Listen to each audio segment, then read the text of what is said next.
Good evening and welcome to Inside the Rookery Season 10, Episode 11. We are joined today by Paul Williams and Dan Carter-Hope of Red Bug Games to talk about playing for laughs. Welcome to the stream, everyone. So as always, we've had lots of questions pre-submitted, but please do pop stuff in the chat and I will bring them up like this. I don't know what Mike Gloves Magnus is saying damn about, but you're not late. You're like 10 seconds late. We've just started. So yeah, pop your comments in the chat and I'll bring them up on the stream and we'll be getting through your pre-sub questions. But for now, over to Dan and Paul to introduce themselves, Red Mug, Haunted Heist, everything. Dan, do you want to go first? Okay. Friday. Thanks. Yes, I will. Yeah, thank you for that. Without warning. Yeah. Hello, I'm Dan Carter-Hope. I am the first half of Red Mug Games, and yeah, actor, musician by trade, but very much game enthusiast. And now, despite appearances, we are a fledgling game design company, Red Mug Games. And our first tabletop role-playing game, Haunted Heist, has been out for about a year and a half now, I guess. Is it? Yeah. Something like that. I am the second half of Red Mug Games, Paul Williams. I'm a filmmaker by trade. Have worked with Dan for a couple of decades by now, and we decided to pool our creative resources and form Red Mug Games. And our first venture into that is Haunted Heist, a tabletop role-playing game, probably born out of the chaotic characters that we love to play in our own sessions. Oh, that's really exciting. I didn't actually realize you were, I know it's been a year and a half, but I didn't realize this was your first step into the industry. So yeah, exciting. I will jump into these. So how did Haunted Heist come to Afterlife? What sparked the idea of mixing ghost stories with criminal capers? Well, shall I start this one off, Paul? Of course. Yeah. Well, we said we wanted to have this creative enterprise together for about a year, and we did absolutely nothing. Grand total of nothing, except for we carried on in our gaming groups. You know, we have a long-running D&D campaigns. We have a long-running Star Trek Adventures campaign with a bunch of other guys, but we didn't actually do any of the things we set out to do. Then I spotted a competition on Drive-Thru RPG, I don't know what it's called, Pocket RPG Challenge, and basically you had to come up with a self-contained rule set game, 25 pages, and the theme was heists. So we thought, right, let's now or never, let's try this, let's do that. And the whole thing sort of mushroomed from that. We had a lot of fun. We were both away working at the time, I think, but we had a lot of fun coming up with the world, coming up with the gameplay, and designing a system under that pressure of having to do it. I think you had a month, didn't you? So it wasn't a month, yeah. A challenge, but and there's no prizes or anything, but except for you end up with a 25-page game, and I think we were so pleased with the result and sort of enamored of the concept that we thought, well, let's turn it into a fully fledged thing, and so the final result was about 55 pages now, sort of the upper size of a zine rule book, but yeah. And Paul did all the art and the design, so I enjoy telling people none of it's AI, it's just I. And I did the game system such as it is. We wanted to keep it simple and pared back. And something we'll probably talk about later is we and I think I've heard you guys talk about is we wanted the system to very much reflect the style of game and the world we wanted people to be immersed in. Sorry, Yeah, Paul. we talked about that. Well, I was trying to think. I was just going to say, I'm trying to remember why we went for ghosts and the seaside setting. You're obsessed with ghosts, and I like the seaside. Fair enough. All right, then. That's probably the answer. Yeah, I was chatting with some parents today saying, does everyone's children go through an obsession with ghost phase? Because we were talking about ghosts, and I remember finding a book, and it was like a children's miscellanea book, and it just had notes in it that my daughter had written. She must have been like 9 or 10, and it was a list of the kinds of ghosts that might be in her school, including question mark in toilets, possibly nurse ghost. Toilet nurse ghost, yes, notorious. Yeah, like I think a nurse ghost is quite a traditional, ghost idea. So I was quite surprised to see it pop up in her. That's excellent. That's interesting. Whether the ghost era and the dinosaur era follow on from each other. I remember clearly having a little an illustrated book of ghosts, and one of the illustrations was a ghostly London bus that famously used to drive through a roundabout and cause accidents. And I remember being absolutely fascinated by the thought that was happening. It was all presented as fact in this book as well. Great. Well, she's studying art now. I don't know why I'm telling you that. She's studying art now, and she progressed from that to make a pop-up book about Scotland's ghosts, which is written like by a wild. She's like Lorelei Law, a wild creature raised by wolves. It's like her alter ego. Even though she loves cats, I don't know why she was raised by wolves. So yeah, but it was all written like it was just true. All these ghosts across Scotland. I don't think cats would raise you, would they? They wouldn't lift a finger. They'd let you starve. If you're going to be raised by an animal, you're better off with wolves, for sure. To find sanctuary with the dogs. Mike, that haven't gone through an obsession with ghosts, just robots, dinosaurs, and knights still is. Maybe it's a gender thing. Maybe like girls go through an obsession with ghosts. Who knows? Yeah, possibly. I mean, I would agree with the dinosaurs and the knights. For some reason, not robots. It was ghosts instead of robots. So maybe there's like a shuffle playlist that you get randomly assigned. Yeah. It's a random roll table somewhere, isn't it? That's what it is. Yeah. Oh, that's good. Okay, let's talk about the system. So Haunted Heist is powered by your Mystic Motor system. We do love a system on this show. We love a name for a system. So I'm quite excited to hear about this. So can you tell us a bit about how it works and why it suits this particular brand of spooky silliness? I know that because Dan came up with the system, but I'll jump in just to I think we just wanted to keep it as simple as possible. I think our main thing was that everybody's got D6 dice. So we thought we wanted first to come up with a system where you would only need a couple of D6 dice to be able to play, because we wanted it to be as open as possible and as easy because it is supposed to be functionally like a one shot that you can play in one session. So if you don't have you could just literally find some dice and some friends and play it with the rules, and that was our kind of starting point. But like Dan said before, we're very hot on the system has to match the gameplay, has to match the narrative, and it was very much as long as every roll of the dice somehow either causes chaos or causes the narrative to sort of twist and turn in a certain way.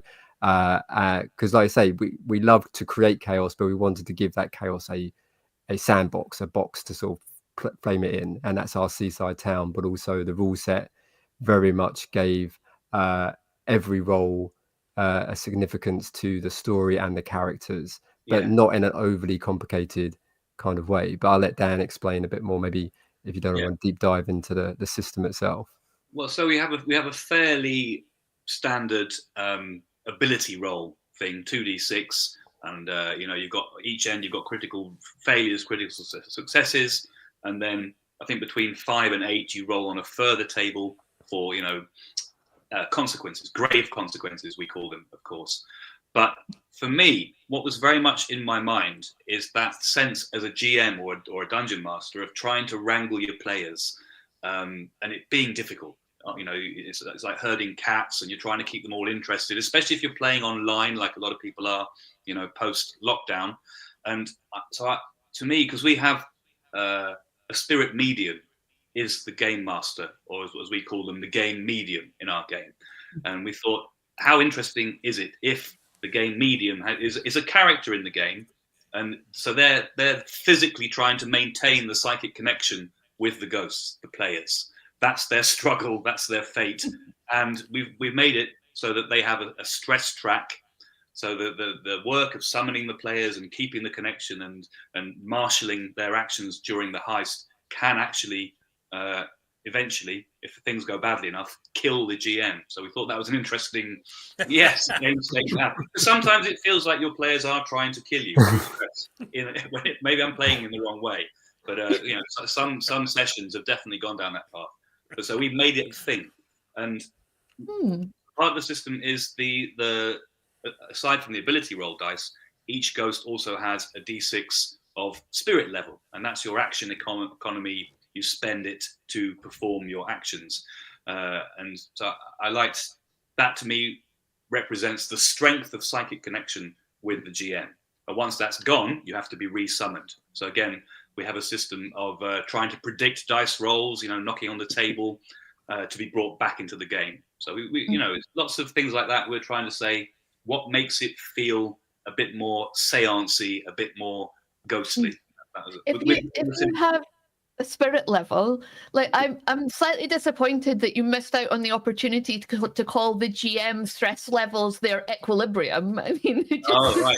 No, we call it psychic stress, but there's always room for equilibrium. Yeah, equilibrium. I just think spirit level in and of itself is like quite a humorous term because it has a double meaning. So. Yes. No, but the book is full of puns. I think we love a good pun. Yeah. I know when I've been writing comedy shows in the past, a rule of thumb is if it's punny, it's not funny. But unfortunately, it is funny, I think. Puns are amazing. As like former Whip writers, we can't really throw like stones at people in another. Can't go glass at stone houses either. No. Can't throw glass at stone houses. That wouldn't work. Oh. Yeah, even less productive. And also it has that great thing of being, again, to keep the system nice and not rules light, but kind of understandable. That calling it spirit level, people immediately get it. They immediately kind of understand what it is, rather than it's also your health or so you get how it's kind of working. And we tried to really make like I say, it's rules light, so every system is very obvious and fits with the theme. So it never, hopefully the players never get confused by a rule. I'm going to go back to that. I think it's quite interesting to have the GM as a character who something can happen to. That's quite an unusual novel idea. I really like that. We were talking yesterday in our Lawhammer actual play stream about the levels of inception that you go through, like in the film like the levels of the dream that you're in, and you've got like your actual characters, and then you've got the players who know different things to the characters, and then you've got the GM. And so we were talking about these levels, but the GM having their own character is another level of inception that I really like. Nice. No, good. Glad to hear it. I mean, we've played a lot of different systems over the years, but I don't think we've encountered that before. I'm not claiming it's necessarily unique, but we like I think it suited the idea of a one-shot in that there is an end state where your GM's dead, they can come back as a ghost, or you can carry on the heist while you still have a bit of spirit level left, so there's still a chance you can win. But we like that different end state, I think. And also, as a joke about how hard it is being the GM all the time. Yeah, I think it's great for a one shot because something that Andy Law, our GM, talks about a lot is the difference between being a GM who just decides things and a GM who runs a world in their mind. And so for him, he talks a lot about he doesn't just decide things, he runs a world in his mind because it brings, and he randomizes a lot of things because that's what brings the interest to him. Because if you're just deciding everything and there's no stakes for you as a GM, like it can become a bit boring. So this would certainly liven it up if there are stakes for you as the GM as well as the players. Yes, no, very much so, very much so. I like the sound of this guy's GMing style. That sounds like something to aim for. Yeah, and I think we tried to build it so it was very reactive, because it is a sort of collaborative storytelling, that we didn't want it to be, you could come to the session with a story or a heist that you want to pull off, but we kind of encourage people to kind of, as a group, come up with the score and the obstacles and even the characters that you're playing in the session. So it's almost, you are kind of live improving as you go, and we've kind of given people the kind of structure to be able to do that. Yeah, there's no elaborate backstory necessary. Literally, as a player, you were a criminal and you are dead. So it gets fleshed out further as the game goes on. We've got a system of unfinished business that you feel like you kind of have to have if you're dealing with ghosts. So a way for them to uncover these elements of their backstory in play. And if they get all three of those, that's like a solo success winning state, if you like, for that character. Which they don't necessarily have to achieve, but which they can achieve regardless of whether the heist is successful. So, we thought that was interesting, just to keep it simple. But at the same time, we've opened it up so you can play as animals, as all sorts of things, provided you had a criminal existence in life. So you both come from creative backgrounds in film, acting, illustration, music. So how did those skills feed into your approach to game design and storytelling? I think you've touched on it a little bit with the improv there. Yes, yeah, I think well, as when we run games, we're big fans of the improv, and sometimes I will admit that rules may get overlooked because the improv is flying. I think I mean, I'm definitely guilty of that, but and it's that's what we try to incorporate, the random element, to encourage that sort of thing. But yeah, I think Paul's a brilliant storyteller, excellent narrative storyteller, and sometimes you can feel him willing a story to go a certain way. And you know, obviously you take perverse pleasure in deliberately not doing that. That's a standard player thing to do. But it's nice when it flies. Like in our Star Trek game that I run for us with friends, they've been playing for a long time and they'd all been promoted so far. They were basically nearly all admirals. So I thought we need to shake things up a bit. So I said, if anyone is happy for their character to die in a heroic or some way, if you're happy with that, let me know privately and we'll work that in. And it was only Paul that took me up on that. But it took us months to actually kill the poor guy, didn't it? Yeah. Because the other players were so adept at saving his life, because I wasn't forcing it, you know, try not to railroad them. But so for me, it's very much to try and come back to answering your question. It's the frustrations of an actor can really come into play in role playing, because you're not being directed or scripted, and you can play who you want to play. Well, that sounds sad, actually, doesn't it? But I think that's very much part of the appeal for me, at least. No, and I think. Oh, sorry. I was just going to say, and I think from, like I say, this is our first foray into game design, and we've both played games. We've both been on that side of it. So to actually be from that creative industry and then to enter this community and create something, basically, like Dan was saying, like within a few weeks we had the rule book, and then we fleshed it out over the summer into the sort of longer 56 page kind of core rule book. And then we emailed Tabletop Scotland and asked if they had a table, and they said they had a couple of people drop out, and then within a month we were kind of sitting at the stall selling the game. Yeah, and people were actually buying it. Yeah, and for us, being a filmmaker where production can take years to get off the ground, to get funding, to get money, and Dan knows the same, to have that from kind of concept through to actually, and you're directly selling to your audience, pretty much, you're directly selling to people, and to get that immediate feedback on even people looking through the book, it was so creatively joyous to us. Like my wife said when we came back from that year of Tabletop Scotland, me and Dan were kind of bouncing up and down a bit, because the industry can be, you know, it can grind you down quite a bit. We've both been in the creative industry for quite a while, but we found the ball game community so supportive, like other designers and people coming over to us and you know, never criticizing. They're just helping. They kind of read it and go, oh, have you thought of doing this? Have you thought of doing that? Helping us improve the game. And we did take some of that feedback, and then we came back this year with all this stuff kind of refined. Because of these guys, we've got a tea towel Ouija board. That's as a playmat, which we're very pleased with. But that was based on a suggestion from Josh at Hive Mind Games. So that was a very shout out to Josh. Well, Andy, you came. We were at Tabletop Scotland, and we were going around scouting for people to come on the show. And Andy came back to me and was like, "These guys, they've got a tea towel." I was absurdly thrilled with that. Yeah. That's it. Yeah, I mean, we love Tabletop Scotland. We went back this year, so it's full circle. And we were meeting people who bought the game last year and had actually played it. And I wasn't quite prepared. That's a new feeling for me. You don't, you know, you meet audience members after a show, and it's very different to, what was a labor of love. And then people who played and enjoyed it. At least the ones who spoke to us. Maybe the ones who hated it didn't come and tell us that, you know. But I'm happy. And as far as how we approach, I guess it's kind of, I'm not saying we put narrative first, but I think it's important to us that both, I've played a number of games, especially ball games you play, and you kind of go, well, the theme here completely doesn't match the mechanics.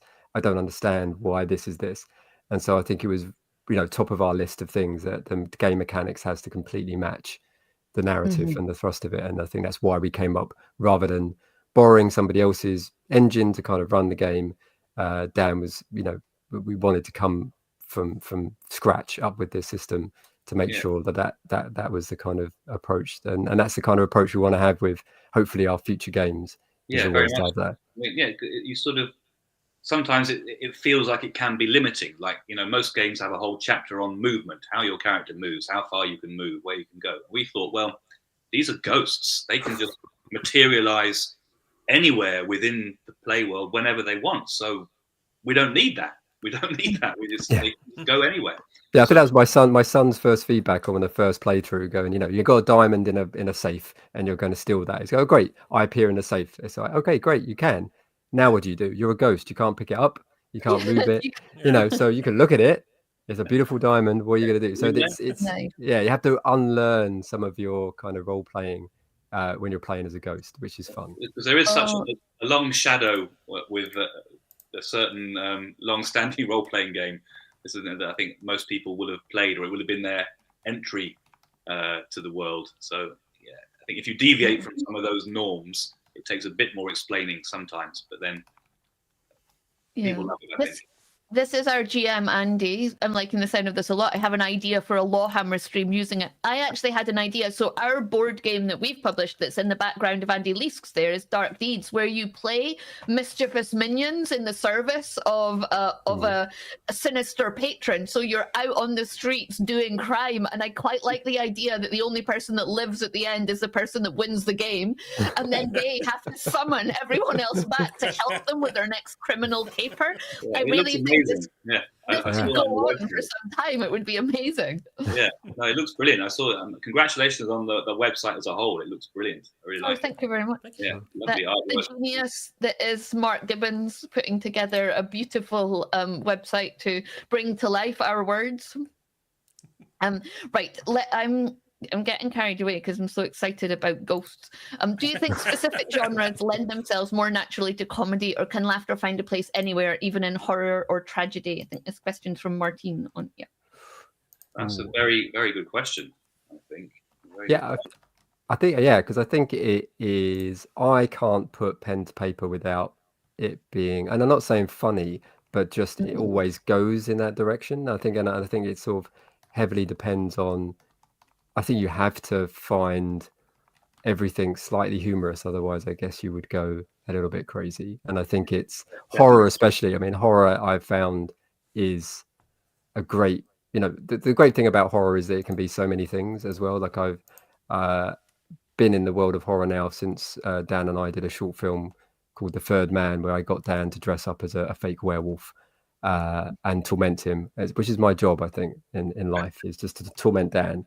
But I did find, and again, the horror community was amazing because, again, they're quite used to, they can either have the quite art house horror through to gory, over the top, limbs and arms coming off, through to sort of slasher, through to psychological horror. And horror comedy with your Shaun of the Deads and your American Werewolf in London sits very nicely in the middle of that. And I think to be scared, to laugh and scream within the same story is fantastic. You've got to kind of, you have that sort of lull people into a full sense of security or comfort, and then rip someone's head off, as we've done in the past.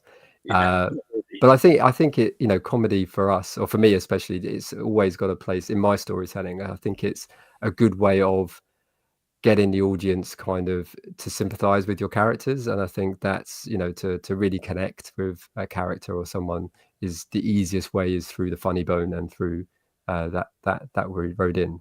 I think if it's done well, those are the bits that people remember as well, the most distinctly, from even anything, from an action movie to a horror movie to a play. But I'm going to do something really pretentious now, if that's all right. And quote from my comedy hero, John Candy. And he says, "As long as you can savor the humorous aspect of misery and misfortune, you can overcome anything." And I think I very much agree with that. And I think anything can have a humorous aspect. Obviously, there's lots of side rules to that, like punching down, not up, and inclusivity and that sort of thing. But yeah, I think it's a beautiful aspect of human existence that we should all lean into. It's, wherever possible. This makes me really annoying to try and do anything serious with, like mortgages or tax returns. Well, on that note, a bit of a challenge then. How do you strike the balance between humor and drama in a role-playing game without undermining either? Poorly, I think sometimes. Yeah. No, yeah, I think as a game master, you have to. Sometimes your players are in the mood to mess around, aren't they? And there's someone said something silly that then gets called back to continually on and on and on and on. So and I think often if that's happening in my Star Trek games, then a shuttle full of angry Romulans will tend to arrive. So to give them something else to think about. But yeah, I think it needs to sort of coexist with the drama, doesn't it, as much as possible. Yeah, and I think I mentioned it before about stakes. So if there's no stakes and it's all funny, then it's like, what's the point in playing? Yeah. But if it's all drama and all high stakes and no funny, where's the fun in playing? It's exhausting. Yeah. So yeah, is there a formula, or is there just a feeling where you know that the balance is right? I think definitely the random element is important, and this is something we tried to bake into what passes for our rule set. I'm sure you're familiar with the wild magic table in your Dungeons and Dragons. You know, in one of our sessions, my sorcerer character at a very dramatic point in the scene where we were coming face to face with, you know, the cultists I'd been chasing, who, you know, classic, they destroyed my village and so on and so forth. And I was going to ruin all the planning by just charging in there and attacking them. Of course, a random roll on the table turned me into a sheep. So I spent the rest of the scene frantically running around, knocking things over and bleating. So the drama was well and truly undermined by the comedy. Yeah. It was so perfect. You couldn't have scripted it better. So we've tried to keep that random element in our grave consequences table that you roll on a lot to try and encourage players and GMs to accept the chaos and just go with it, even if they've got a lovely meticulous plan, or even if they're at a very emotional moment to do with their, you know, unfinished business or something. We like that random element to pop in. And I think a lot of the humor comes from that, from allowing that and going with it. Yeah, also, grave consequences. Yeah. I'm the worst. I laugh at every, like, Andy Leask will tell you, like, my Andy will make a joke, and Andy Leask will just be like, dude, stop. He made another pun. There was lots of mushroom puns last night, wasn't there? In our game, we encountered some fungi. Nice. A lot of material there. We haven't done a mushroom-themed add-on for the game yet, but I can feel it coming up. Probably because the page count was so low, there was not much room for it. Oh. That's not my joke. That's Andy Law's joke, and he makes it every time fungi come up, doesn't he? I'm sure he's not the first to make that one. No, he's not. He's not. But I certainly got it from him. So this is a question from the chat. So likewise, since a lot of humor is dependent on timing and pacing, do you think simple or streamlined game mechanics lend themselves better to comedy? I love your Great Wave icon there. I'm very big fan of Great Wave. Nice. It's a great question, I think, and I would wholeheartedly agree, I think, on an instinctual response to that.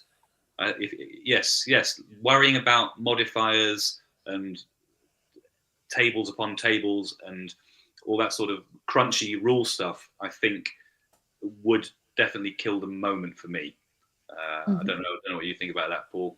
Yeah, and I think, as always in these games, as always as we know as role players, that the dice tell the story. And I think in our testing of the game, there has been some beautiful moments where it's not me as a GM or the players. It's, you know, basically they set up a scenario. There was a particular scenario again where I didn't come up with this, where they were stealing a racehorse from a boat and they'd suspended it below a helicopter. There was a guy who was supposed to be getting the horse from this harness onto the beach, and the helicopter was coming in, and the ghost was trying to be, and the poltergeist was trying to make sure it was positioned in the right way. And they rolled, she rolled 2 ones. And so I said, well, unfortunately the horse has come loose and has crushed this guy to death. So it was a beautiful moment where the dice and this was the end of the heist. This was basically the final roll. It's like, this is either going to succeed or fail on this roll. So it wasn't either of it, and it was beautiful. It was the perfect moment. And but again, and even though we failed, and like we say to the players who people who buy the game, this isn't a game where you have to succeed. The heist has to go well. It is the chaos and the fun that you have trying to pull it off. And probably 50% of the time it won't happen. And like in that moment, it was just a perfect ending to the heist. All right, you failed, but everybody thought it was just all the players were satisfied that was a moment that they themselves had concocted. A satisfying failure. That's what we can offer. Exactly. That's what we offer. To build on what the person asking the question has said, though, which is a very insightful point. I think it's the combination of timing and pacing, simple game mechanics, but a coherent world or concept. So, for example, ghosts trying to steal stuff with a desperate medium. That to me feels like there's lots of potential there for things to go awry, for comedy, for satisfying failure, and funny randomness, I think. Well, I think you've just answered this back to front. So, what role does failure play comedy at the table? Are disastrous rules secretly the best comedic engine? I would incline very much to agree. Yeah, as frustrating as it is as a player in lots of games when that single digit is staring you in the face, I think if the game is designed around that being a key moment of enjoyment, then yeah, absolutely is. I realise we put not a lot of pressure on the GM, but there is pressure on the GM to kind of allow that and maybe fill in some blanks sometimes. But as Paul was saying, with it being the collaborative storytelling idea, obviously, if players get into the swing of things and they know their character, they'll be like, well, I'm a seagull, so obviously this reminds me of that time where I flew straight into a glass window and whatever. So let them offer things as well. We're very keen on doing that, aren't we? Yeah, imagine a Dundonian seagull ghost, Andy. I mean, it's terrifying. They constantly. My daughter once phoned me from Dundee, practically in tears. I was really looking forward to my bacon sandwich this morning, and a seagull took it out of my mouth.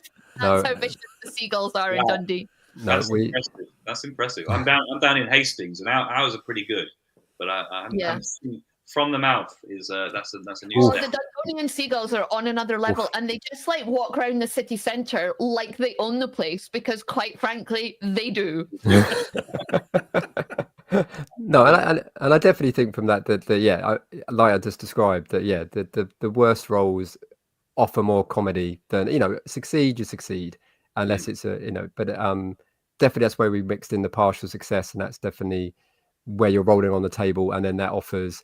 There's things that can happen. You can laugh instantaneously for a minute, or there's suddenly something apparition will just appear out of nowhere. So that lends itself to that comedy element. We've tried to factor that in to the gameplay as much as possible. So not only disastrous rolls, but also mixed successes. We want to add that element of chaos, or just an extra layer of something that people can add to their heist. Definitely. I met someone else from Hastings recently, and now I can't remember who it was, and it's going to really annoy me. Annoy me all night long. So Morecambe Bay sounds like a character in its own right. What inspired Britain's most haunted seaside town, and how do you build humour into the setting itself? Well, I think I can't remember exactly how it happened. We were looking for we were toying with various kinds of settings. Is this a location agnostic rule set that you can put anywhere, which I suppose it can still be that. Yeah, but people have done that, yeah. Yeah, it just felt so much more flavoursome to give it a setting. And so all our examples could come from that, and all our little add-on ideas could come from that as well. And because I grew up in the northwest of England in seaside towns, and I now found myself in the southeast, but still in seaside towns, I think there's, I think it was the idea that you could play from any era of history. Because if you're playing ghosts, you can be a caveman, you can be, has anyone played a dinosaur yet? I suppose technically it could be a dinosaur. Technically. But yeah. We feel like in terms of criminal activity with your pirates and your smugglers and your invaders and estate agents, seaside towns are particularly potent sources of character ideas, I think. And just that there's the recognisable Britishness of a seaside, of a dilapidated seaside town, which I have a lot of affection for. But it's somehow a very British experience, because we're not blessed with tropical weather or or seas, but it can still be beautiful. Yeah, and I can see, like, if it's dilapidated now, but in its heyday, it's where, like, royalty would come, the fading Exactly. Victorian lady Exactly. with Yeah. consumption, First who the hides her railways, secret past as a jewel thief, like, everything. Exactly. You got that. yeah, which gave us our locations, like the Grand Hotel, which isn't so grand anymore, but like you say, back in the day, it could have hosted. And then like Dan's saying, Smugglers Caves. There's a ruined castle on the top of the. We started to just, it just felt like the right decision when we started just rolling off locations and characters from any time period. Yeah, so I'm being told to go buy the game, so you'll be pleased to know we've made a sale tonight. Fantastic. Excellent. So how much of tabletop comedy comes from the rules and structure of a game, and how much do you expect to come from the players themselves? And I guess the GM too, as a person who could also add the comedy. Yeah. Well, it was a point that your wife made, wasn't it, Paul? That she thought perhaps the game relied not. What did she say exactly? Well, I think she said, "What if they didn't have you?" And I think because I was kind of, when we were testing the game, I was running the sessions, and I love, again, being a storyteller and being a writer, I kind of love just making stuff up on the fly and kind of running with other people's ideas. But I think what I liked the most, like the horse idea, that wasn't, I just went to the group. It was a group, I was on holiday and I took it to, there's only a couple of experienced tabletop players there. And then it was my kids and their kids. And I said, okay, well, we've got to come up with something to steal. So they come up with like a diamond. Okay, we need a location. You're on a seaside. I said, what about a millionaire's boat? And I said, okay, what about that millionaire? Oh, he's a cult leader. Okay, fine. And they're coming up with these ideas. And then it's my job to kind of put those desperate strands together into a narrative. But I very much was led by them. And then I'm just having fun. Then I'm kind of coming up with complications with you've got this horse on a boat. I don't know why. It was an auction. They were all auctioning off this prize thoroughbred horse. There was people from all over coming to this massive yacht in the middle of the bay. But then I said, well, you got to get this horse off the boat. How do we do that? It happens to be a helicopter on the helipad. But again, it was beautiful, kind of just coming up with that stuff. But they're right. But I feel like that is, as us as eternal DMs and GMs, that's kind of part of the MO of running the game. And I think that's why we wanted to make them a character in the game, so you're more invested in. You're not just there telling a story. I think we very much, because I love it when my players go off, if you have that, I've set out this beautiful session for you all, and then I want you to go into this tavern, and then immediately go, well, what's down that side alley? And they bugger off down there, and then they're suddenly on a boat, and they're suddenly on an island, and you've got to run with that. And I'd much rather than trying to kind of corral them back into my beautifully mapped out story that I'd spent hours doing. You have to play on the fly. It feels like a Famous Five story or a Secret Seven story, but with ghosts. Like, maybe it's too dark to have a group of dead children who are. No, we have no, not at all. We have our character. I can't remember her name there, but in the rule book there is a girl who was a criminal mastermind in her school. Very, very evil. But she flew her kite too close to an electrical. Classic. But again, we wanted it to be, again, we have a little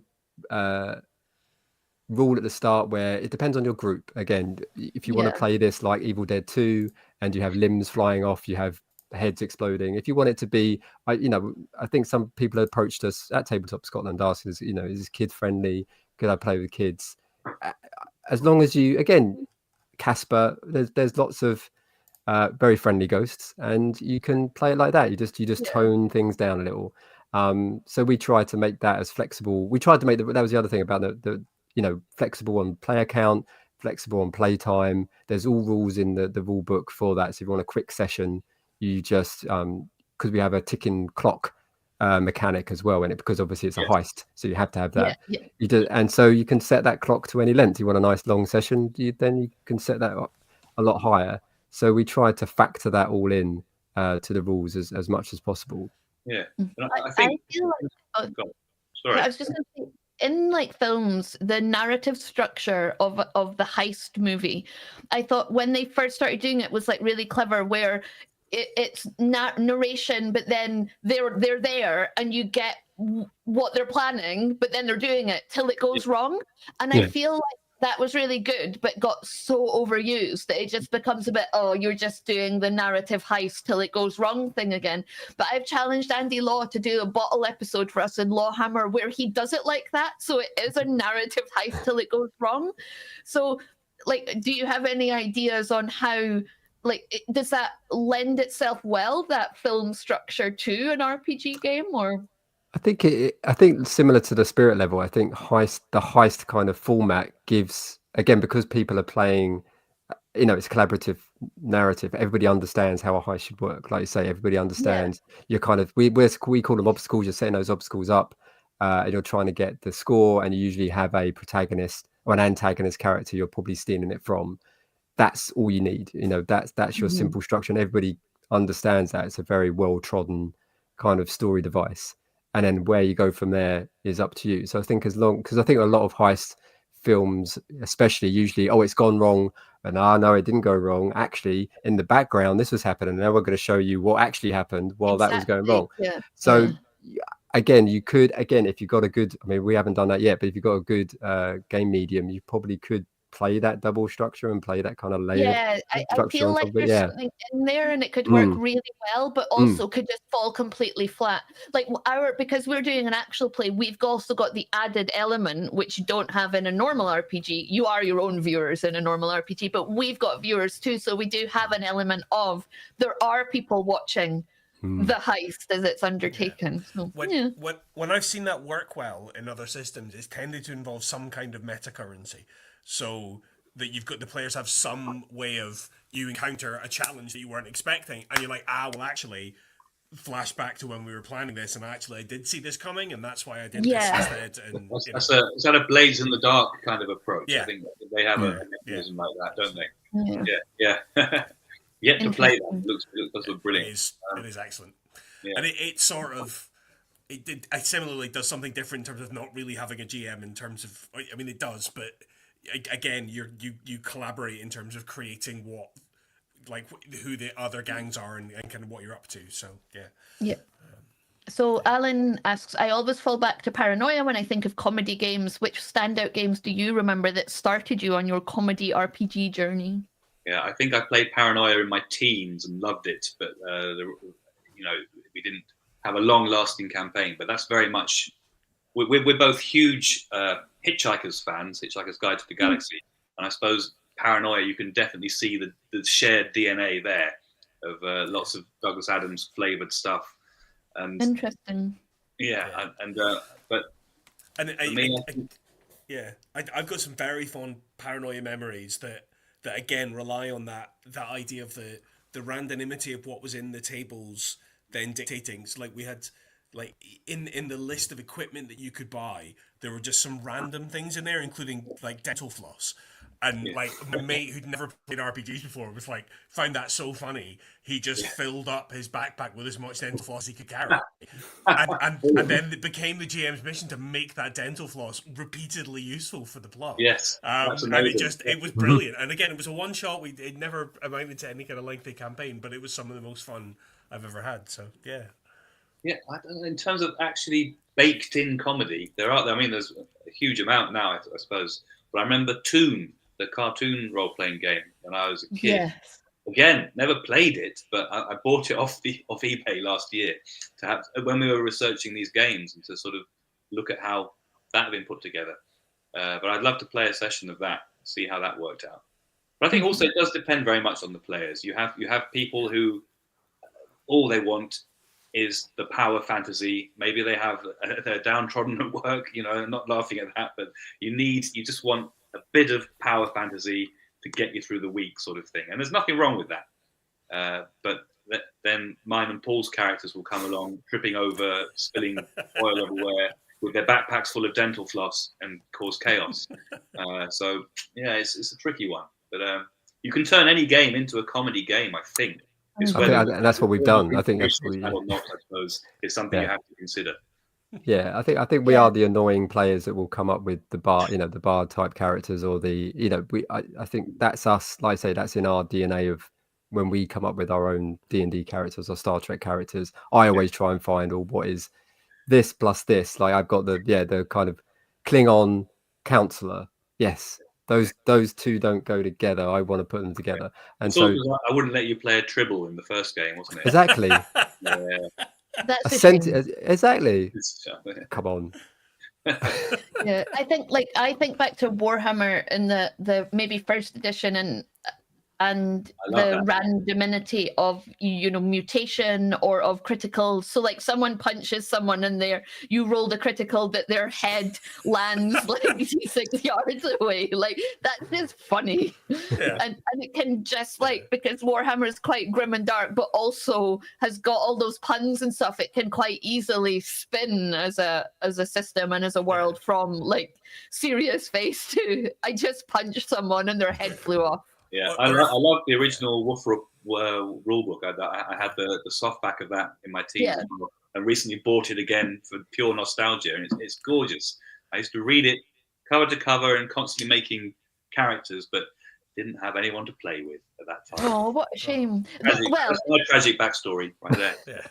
that is a tragic backstory, but Andy Leask and I have spent many an evening just sitting down and rolling Just making characters and not doing anything else that night. So rolling characters in Warhammer is really good fun.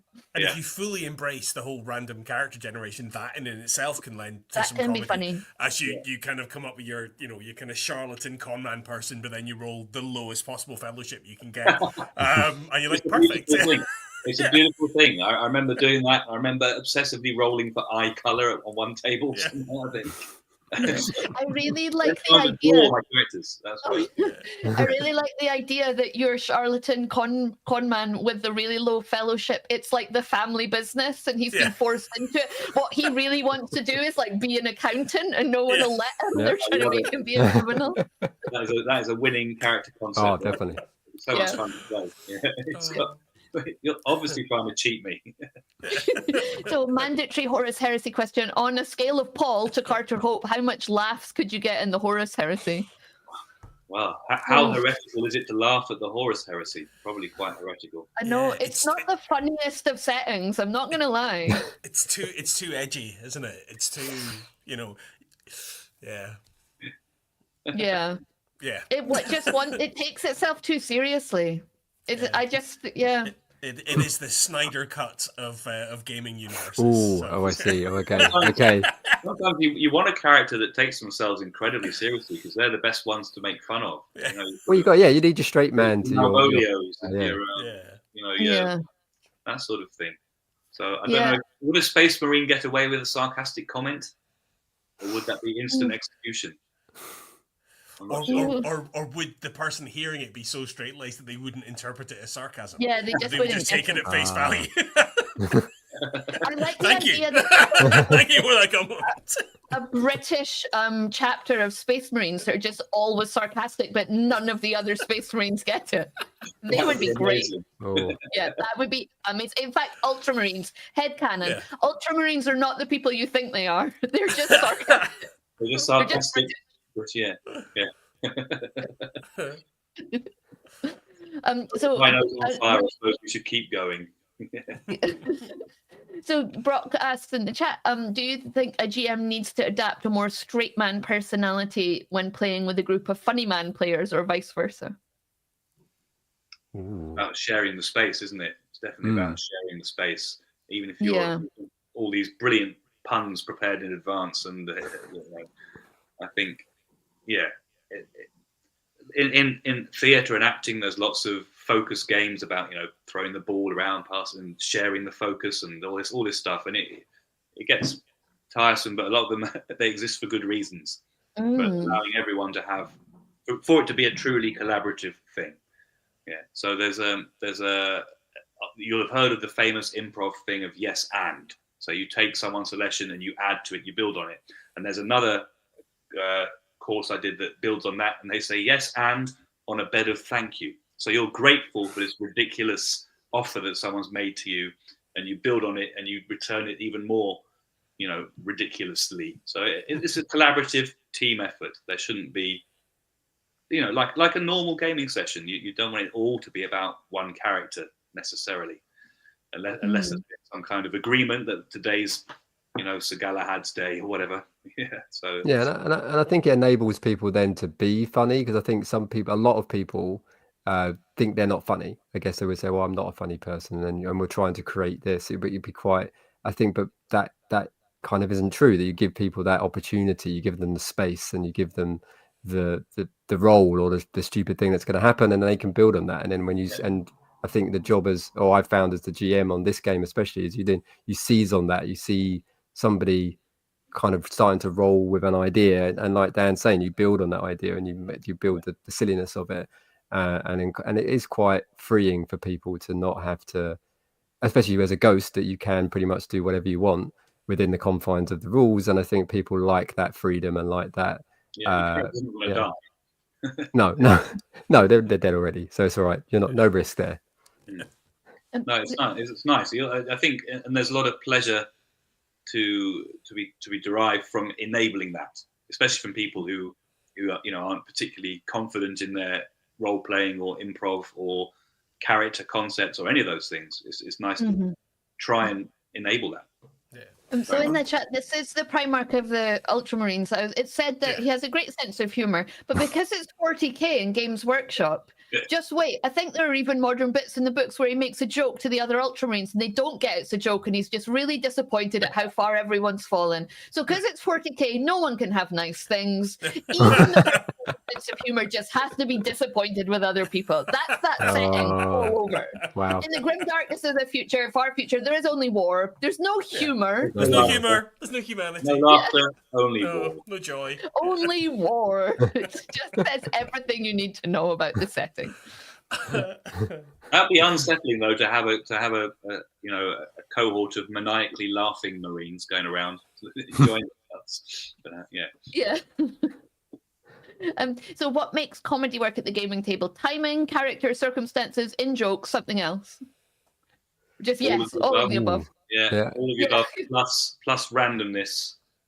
But I think one of the most interesting tests we did was my local shout out to Ludicrous in Croydon, and we did a Halloween heist there last year. But again, it's interesting running a game for people you don't know. So that was there was about 5 people that Dan and I have never met, and then like you say, and then at first you're kind of feeling out how far you can push things, because comedy is a lot about sometimes ribbing each other, and sometimes if they've created this character, can I kind of take the piss out of that character? Can I push that a little bit? And again, that's kind of part of the GM's job as well, isn't it? To be sort of sensitive to just feeling out that at first, and then when you can and you realize, I can push that a bit more, or they're happy for me to kind of play with that,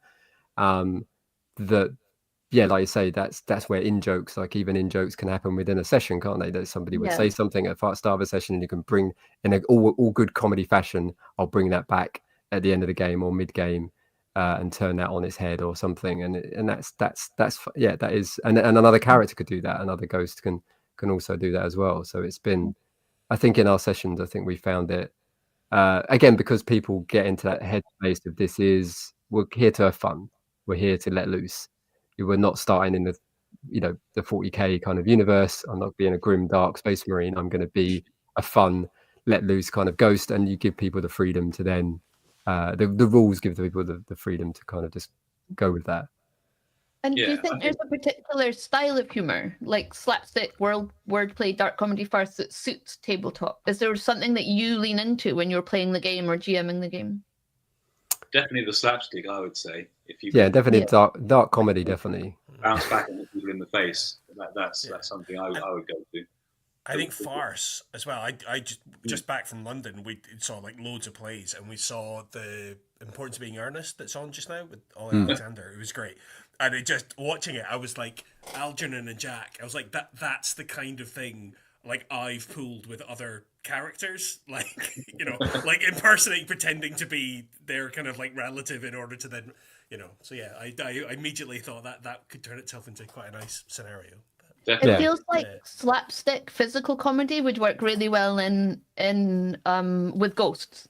Yes, no, very, very much so. Especially we've got poltergeists chucking things around. Yeah, yeah. You've got people being scared at the top of a long flight of stairs. There's all sorts of opportunities for that. And I think the heists often end up being farcical because of the random nature of things.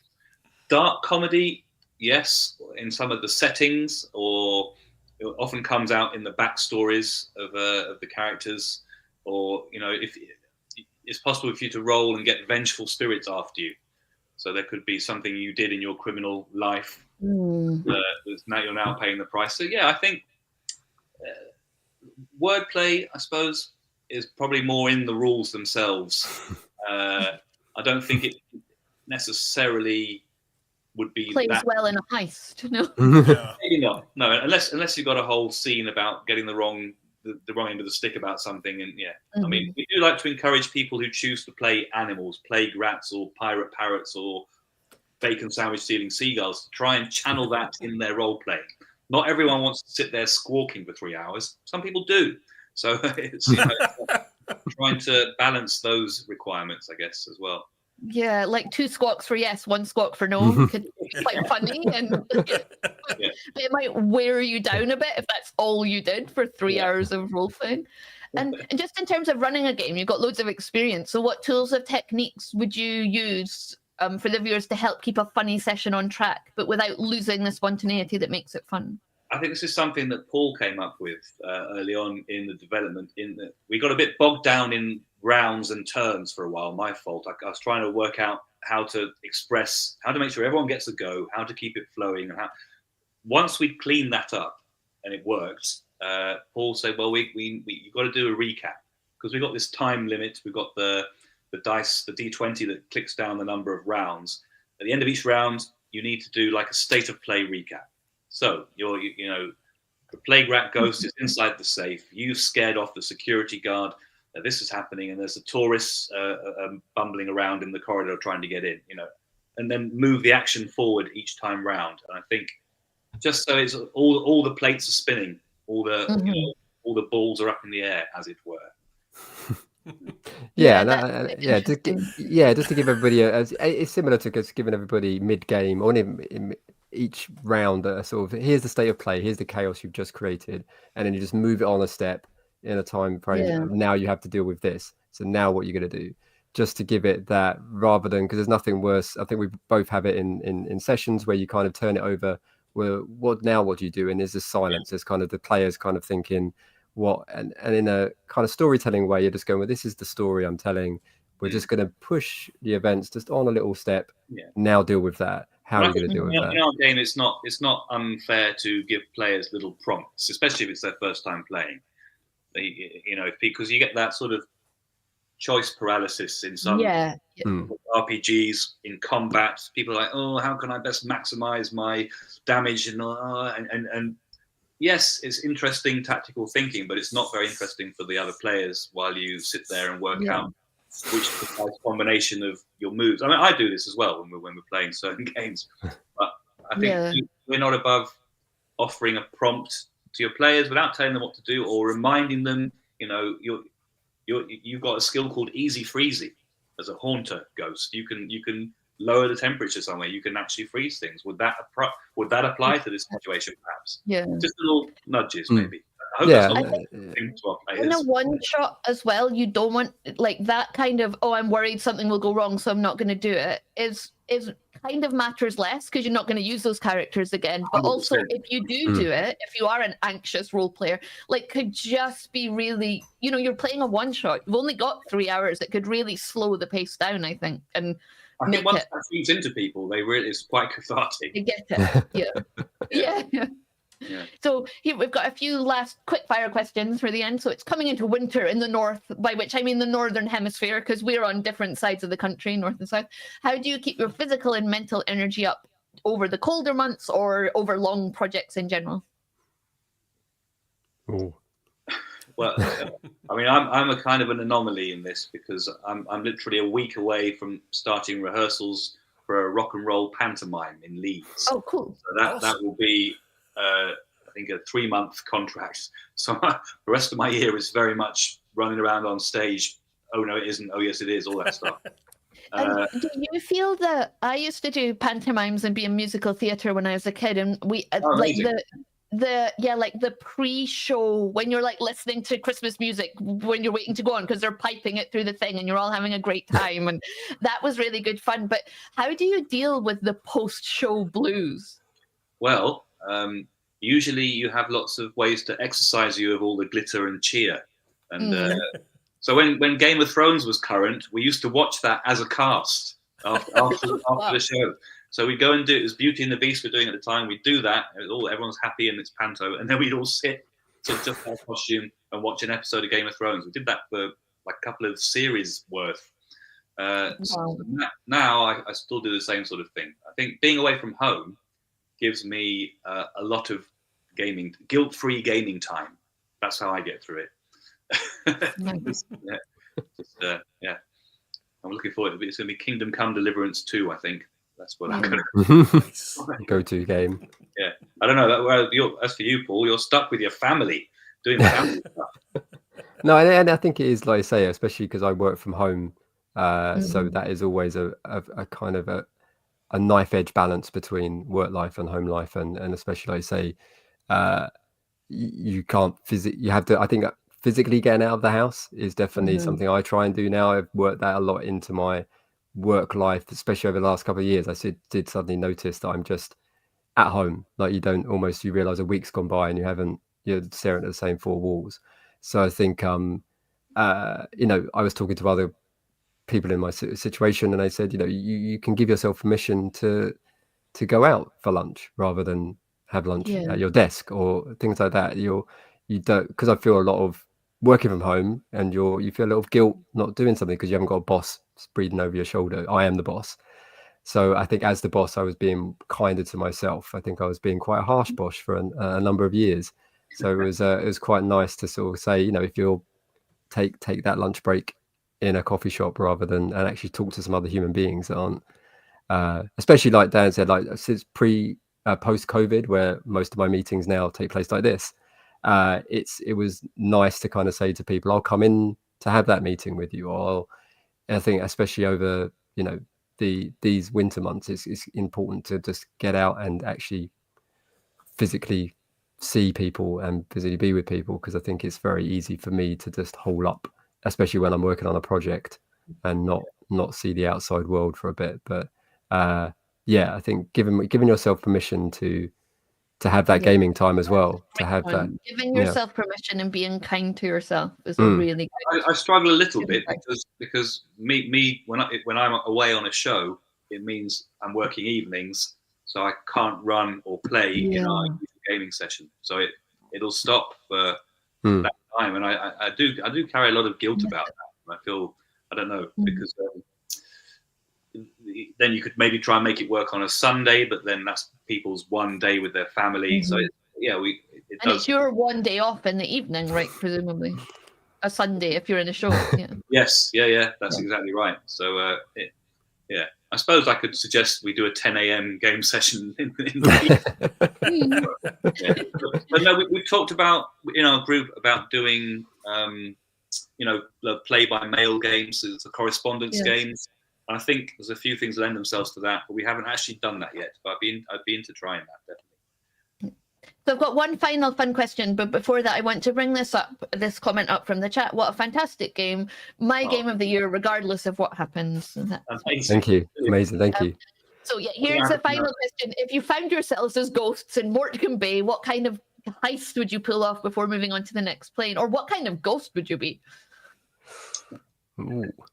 Well, I did. I'm going to be cheeky and say I did see the question, or to somebody comment on doing a ghost panto RPG, and I did. And we are doing these little, we're calling them spirit guides. Again, a nice pun. Little one-shot, little guides for people. So we produced a couple of them, and one I'm writing at the moment is called Sea Misdemeanor, and it is panto dames versus ghost pirates. So I think I would come back as a ghost. I'd come back as a ghost panto dame who once trod the boards of the Morecambe Bay Pier Nice. I think I share your obvious love of corvids, and I think I would probably want to be a particularly nasty ghost magpie, maybe. Thieving magpies. Mm-hmm. They have a bad reputation. Maybe you could be the one magpie that caused that reputation. Oh, that would be amazing. I was obsessed with circuses when I was a kid. I was about to dive into the whole circus culture of coming and going in different nationalities and stuff. So I would come back as a ghost acrobat. I used to be on the flying trapeze. Like, I fell in an accident, and I have to come up with what crime I committed as a trapeze artist that was specific to my trapeze. But that's what I would be. Yeah. Lovely.